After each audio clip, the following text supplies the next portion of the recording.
Hi, this is Mike Hannan, Vice President of Public Sector Services at NOVACES. Thanks for joining us.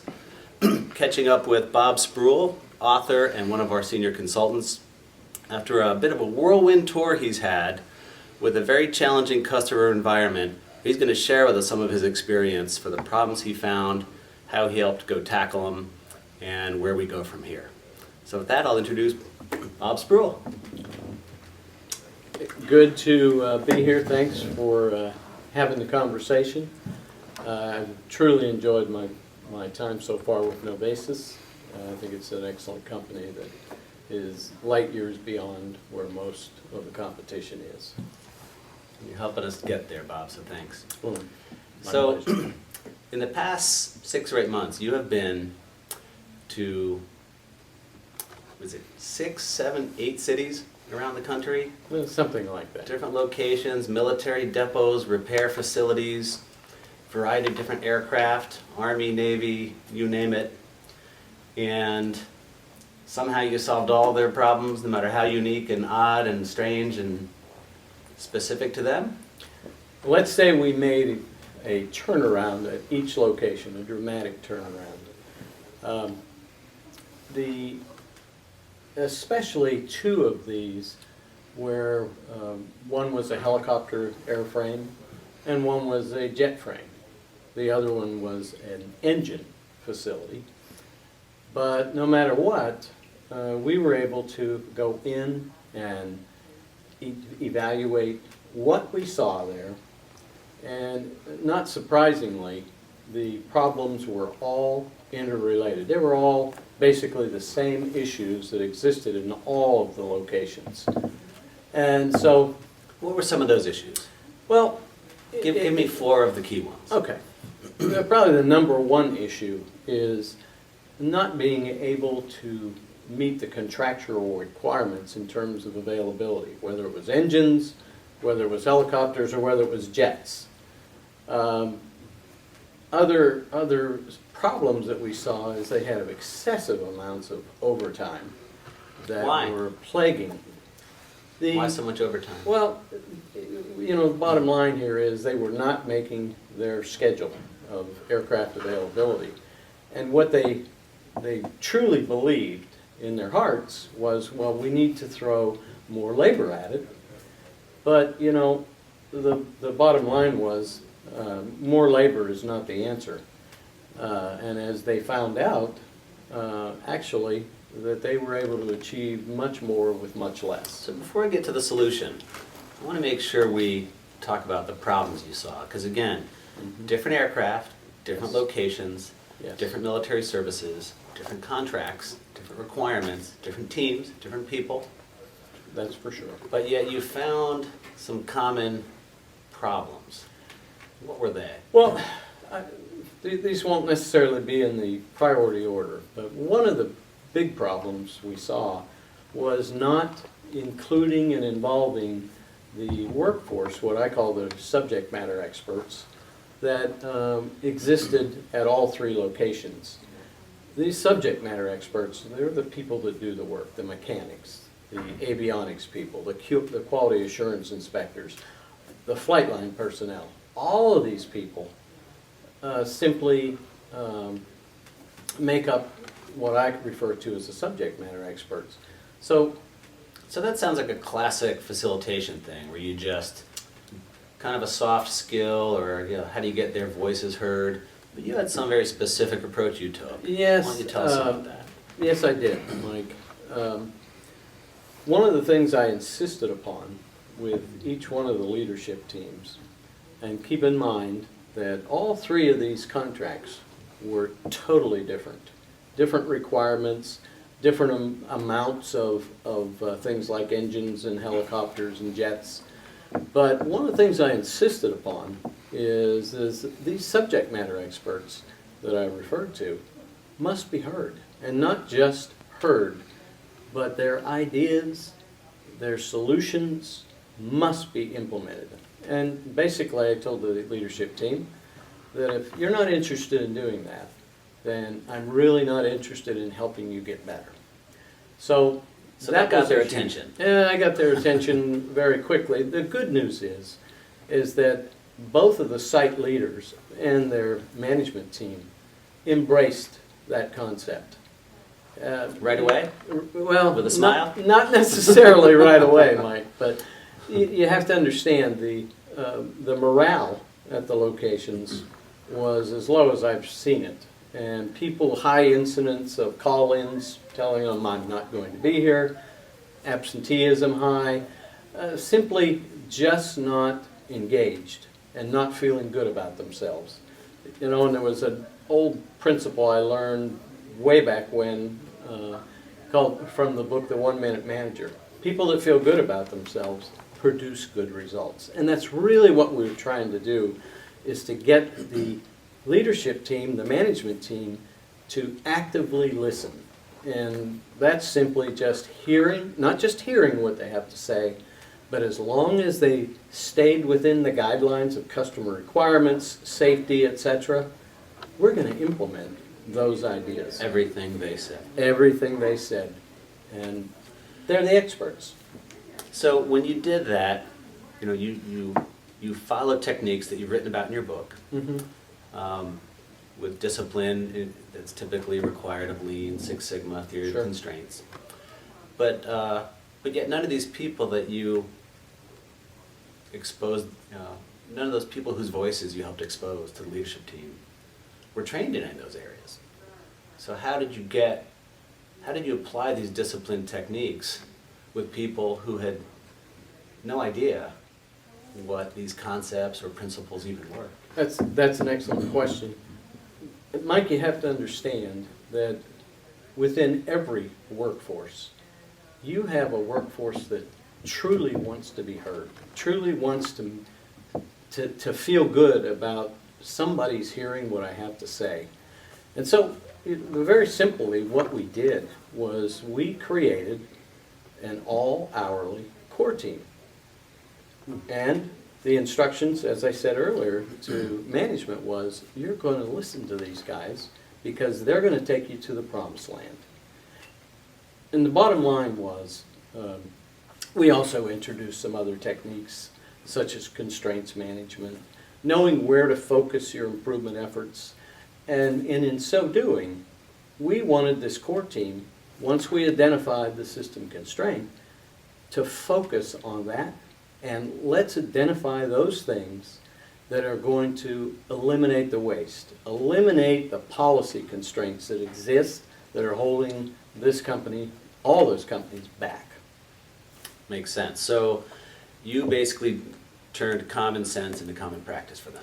That's a good way of saying it, yes. Great. Okay, so no Sure. special skills required other than having someone to help them along. Sure. And a leadership team that's willing to not just listen, but implement, That's without correct. exception, every single recommendation. Everyone. Great. So, so that sounds like one piece of the puzzle, and if I can begin to shape this puzzle together now for our audience, there's aircraft that are not available when the military needs it. Yes. So our military readiness is not where it should be. Sure. Serious problem. Sure. Perhaps even more serious, the people that are responsible for making those aircraft available are burned out, Yes. and morale is about as low as you've seen. For sure. On top of that, management has already tried a number of things to try and fix this, Yes. and results get worse and worse and worse, in spite of more and more effort, more and more For sure. overtime, more and more management attention, For sure. and they're losing money. So now we have a company who's bleeding, and the people are hurting, and the managers are frustrated, and the For sure. clients are upset, and Yes. our nation's readiness is suffering. Sure. That's a lot of problems all rolled up into one. It is. So this active listening with a little bit of discipline can't be the whole solution. Well, it's not the whole solution, but let me make sure everyone understands. The amount of money being lost was being driven by huge financial penalties when the contractual aircraft availability was not being met. Sure. And as I said earlier, you had a workforce that was literally run to death with mandatory overtime. So just those two things were driving profitability in the very negative direction, and to the point where they were bleeding, as you said. So, you know, it was to me, it's a simple way to attack the problem. And the results in all these cases was within 2 to 3 weeks, there was no mandatory overtime. Huge reductions in the amount of dollars spent on overtime, impacting cash flow. The amount of money saved due to missed availability was an even bigger amount than what we saw with the overtime. Before we get to all the final results, I want to Yes. make sure that I understand and that our audience understands all the components of the problem here and all the solutions that really had to come together. Sure. Because there was no one magic bullet, was there? No, not at all. So what about boring things like parts availability? I can tell you in all locations, the inventory that was on hand was extremely excessive. It was excessive because of the second part of this problem, which was part stockouts. And the thought was, well, we need to bring more inventory in to eliminate stockouts.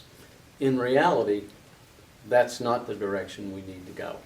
But if I'm afraid of stockouts, don't I want to make sure I have extra inventory in hand? Especially if I'm going to be penalized? Well, And especially if the nation's military readiness is at stake? well, one thing. Why not have a little extra on hand? Well, one thing we know from Mark Twain, he said common sense ain't common.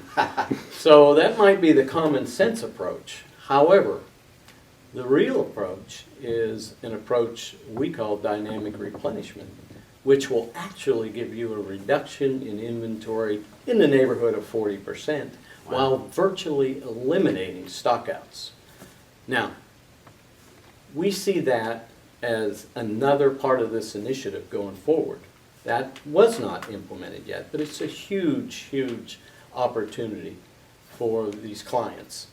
They have a metric that's common in the Department of Defense referred to as non-mission capable maintenance, or non-mission capable parts or supplies. So NMCS is the metric that they're suffering with. This, going forward, we can make a huge impact on that, which further increases the pool of available aircraft, which makes it much easier for them to make daily availability. Another part of this is in the scheduled maintenance. What I've been talking about prior to this was unscheduled. Most of the pool of available aircraft comes from unscheduled maintenance. But in a scheduled maintenance environment, what both clients were suffering from was an extended cycle time in their scheduled maintenance. So we have a solution for that as well, Mike, and that is critical chain project management, where you can pretty much guarantee minimum 30 to 50% reduction in cycle time, which once again reduces the amount of aircraft tied up within the scheduled maintenance process, which improves the pool of available aircraft. And so it's a huge win-win. So if I'm understanding correctly, the unscheduled maintenance part, you immediately helped this client go from money losing to money winning Yes. by just that active listening component with some For experience facilitation and well, that plus Lean and Six Sigma knowledge. we taught the concept of synchronization as well. And that's exactly what we did in scheduled maintenance as well. And that was nothing in until something leaves. So one in after one out. And in so doing, it improves the flow of both the maintenance processes dramatically. So it's like an engineered single piece flow. Sure. Simple concept, but Sure. not readily applied until we Sure. show them.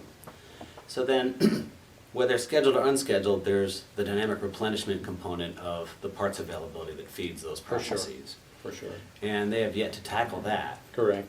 And then on top of that, scheduling the scheduled maintenance part Yes. in a critical chain environment, which Sure. can reduce cycle times there and Sure. dramatically increase the number of scheduled maintenance projects completed with the same team. Sure, sure. So I'm now hearing 3 components to a solution. We've only given them one so far. That's pretty much And the that one case. solution was enough to take them from intractably unprofitable to instantaneously profitable. Absolutely. What could happen if we could take them the rest of the way? I think the limits are endless for these clients. If you can imagine an environment where you did not have parts stockouts. If they have 10% profit margins now, are you saying their profit margins could be 30%? Could be, could be. The bottom line here is, depending upon how much of these solutions we can implement, the dynamic replenishment model, for example, if you could imagine, this really has a big impact on cash flow, but if you can imagine 40% less inventory, that's a huge amount of money. If you imagine no stockouts of parts, that too is huge. No penalties. And no penalties, exactly. Have we totally eliminated penalties? Absolutely not. And that's the beauty. Not yet. Not yet. That's the beauty of pursuing the dynamic replenishment, the critical chain project management. There are things, and formally within unscheduled maintenance, maybe something simple like drum buffer rope. So there's some real opportunities where NOVACES can really, really help these clients. How would, I've heard of drum buffer rope in a manufacturing context. What about for a maintenance, repair, and overhaul context? That too is a good question. The drum buffer rope concept that I like to use in an MRO environment is if you can picture it to look like a hospital emergency room, for example. You have a hangar, you have X number of hangar bays, those correspond to hospital beds, and once again, you're trying to synchronize the flow so you don't push aircraft into the hangar where the cycle times extend, you get into hugely bad multitasking, once again cycle times, and you end up not making your availability. So it's very simple. It's a pull system, if you will, based on the theory of constraints. So if I'm going to summarize all this in my mind, I hear let the good ideas from the team flow up and lock in. Lock in. For common sense, practical improvements right away. Correct. And that alone can solve even some of the most intractable problems. Oh, sure. As long as there's good facilitators, Sure. and good And rigorous as long as knowledge. as long as the leadership team is absolutely serious about this, about Able to- active listening. Able to focus on the constraint, so applying Correct. some TOC principles there, a few lean principles, single piece flow like that, Sure, a few sure. basics, and then these other issues of managing the scheduled maintenance flow Yes, with the same or fewer resources, yes. managing your inventory levels with much less asset investment up front Absolutely. and throughout the process, and with almost no stockouts. Correct. And then doing the emergency room Sure. drum buffer rope approach, Sure. so that the entire MRO process Yes. always has that kind of smooth scheduled flow throughout. Yes, yes. This drum buffer rope, we actually call it multiple drum buffer rope. It's a different, you won't be able to read about it, except we have something in this book. But it's a concept that we've developed that you can actually have multiple drums. And each hangar bay is its own drum. So there's so much competition Yes. in the contractor logistics support space. Yes. And clients like the ones you've been supporting are at each other's throats to win these gigantic deals. These are multi-million dollar deals, sometimes over $100 million contracts. Sure. Okay, this is serious business. And the pressure to compete aggressively on price and go in and take some risk on these performance-based deals and still pressure themselves to deliver is enormous, never Yes. higher. Yes. And to the point where some of these companies have risked maybe more than they were ready to. Sure. But what I'm hearing you say is, we can not only make those original aggressive bids turn profitable for you, we can help you raise the bar on the recompete so high, above what you currently thought possible, Sure. that your competition might choose not even to bid on it. That's, Mike, that's an excellent point you bring up. Let me just say a couple words about that. All these locations were all up for recompete, and they still are. The competitive bids haven't been formally introduced yet. But I can tell you one other benefit of the activity that we went into. We went in to try and help them get more aircraft. But one of the benefits that impacted all three locations was a dramatic improvement in quality. And not only that, the customer's perception of quality. We have had examples of full audits done by the auditing agency for the Navy in two of these that found zero problems with the scheduled maintenance or unscheduled. That was How unheard does that of. compare to 3 months ago or 6 months ago? There was basically a 100% reject rate, finding something, that is, within the audits of each one of those locations. And of course, that ties up resources big time, and you don't really get in, you're in a reactionary mode. and Clients that's- start to lose faith. They do, and it endangers your recompete. So I think that's the other part of this whole thing, is the future recompete possibilities improve dramatically.